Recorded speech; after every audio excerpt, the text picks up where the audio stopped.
درباره همین عشق همین یاد همسیفمون برادرامون میگه که ما عشقونه ما سعیدزاده ایم ما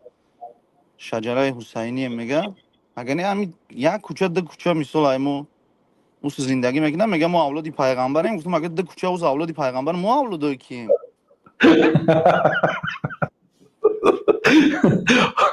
ما یا پچه داره میگه ایران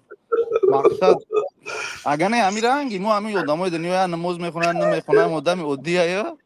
میگه که ما اولادی پیغمبریم اگه پیغمبر آمد اخیر ده همسایه ما شده ما نه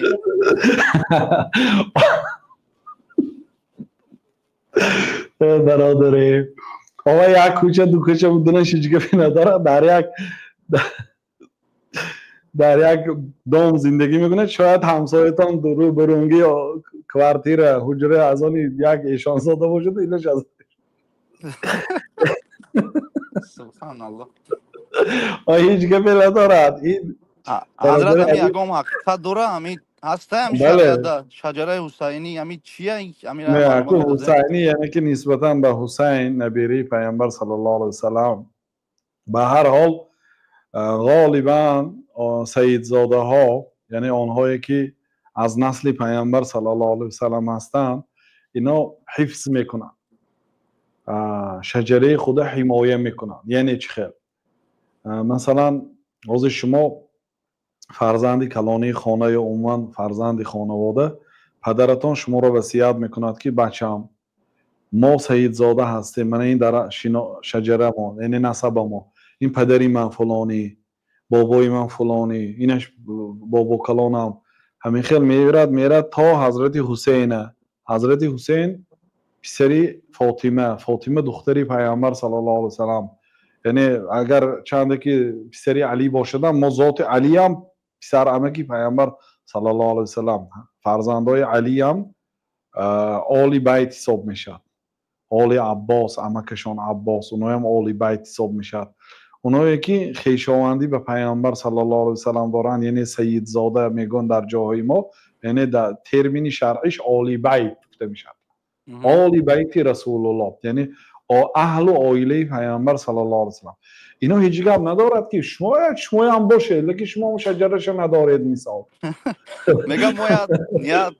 یا پچت چون زده نه ایران اگه جوی یا پچت داره میگم ما پچت ایران باوریناک نیست لیکن عموما اینا خداشان شاید داشته باشن لیکن کسی داشته باشد ما احتیاطاً آنها را احترام میکنیم لیکن معنای آن ندارد که یک آل بیت باشد و فاسق باشد نماز نمیخواند طبق دینی باباش کار نکرده است شما به باباش نزدیکتر هستید اگر شما طبق شریعت کار کنید شما از این سیدزاده بهتر هستید پیشگاه الله تعالی چون که در پیشگاه الله تعالی نسب نقش نمیبازد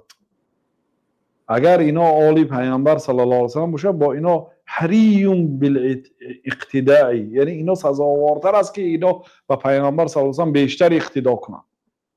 اینا باید در سنت های پیامبر صلی الله علیه وسلم زنده کنند اما مادامی که سیدزاده باشه دینی بابات حقارت داره در دوشنبه دفاع کن یعنی این به تمام سیدزاده ها این به تمام نه فقط سیدزاده به تمام مسلمان داخلش پیامبر صلی الله علیه وسلم حقارت کند کسی یگان به تمام آدم هایی که با خبر شدن فرض عین است که دفاع کند اگر الله تعالی حقارت کند فرض عین نیست نه همه شرط نیست که دفاع کند چون اون حق الله هست الله تعالی خودش انتقام میگیرد قرآن هم حق الله هست و سخنی الله صفت الله لیکن پیغمبر صلی الله علیه وسلم حمایه کردن دفاع کردنش برای تمام مسلمان ها فرض عین است یعنی یک داملو خسته گوزنه دیگر رو ساقط نمیشه فرض عین هر یک آدم باید از ناموس پیامبر صلی الله علیه وسلم دفاع کند خاصتا سیدزاده ها نخواد بابات حقارت کند تو شینی ما سیدزاده مفتریشا تراشیدگی کم کم با مینوشی این درست است لیکن با وجود همین ما وظیفه دار هستیم که آل بیت احترام کنیم ما آل بیت دوست می‌داریم اونایی که خویشاوندان پیامبر صلی الله علیه وسلم هستند دوست می‌داریم احترامشون رو به جا می‌بیاریم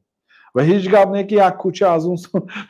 همسایه های شما آلی بیت باشد، هیچ گپ نه. برای چی؟ برای اینکه شما خودتون هر روز در 5 وقت نمازتون دعا میکنید که اللهم بارک علی محمد و علی آل محمد.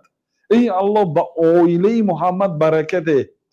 و آل محمد، یعنی خویشاوندان محمد زیاد کن، برکت ده. بنابراین هیچ گپی ندارد که مثال در تاجیکستان باشن آلی بیت، سیدزاده ها، من توره ها هست در خوجند با میرزاهاش هست، در طرف های شما ایشان ها هست، سیدزاده ها هست. یعنی یگان احتمالی دور نه، احتمال هست که اینا باشد. چون که ما نه فقط ما، تمام مسلمان ها در 5 وقت نمازش دعا میکنند که الله با آیله محمد صلی الله علیه وسلم برکت ده، یعنی اونو زیاد شوند. سلامت باشد استاد جان. یک سوال دیگه همینه، اجازه یعنی باشد بنابراین شدنش ممکن هیچ گپی ندارد.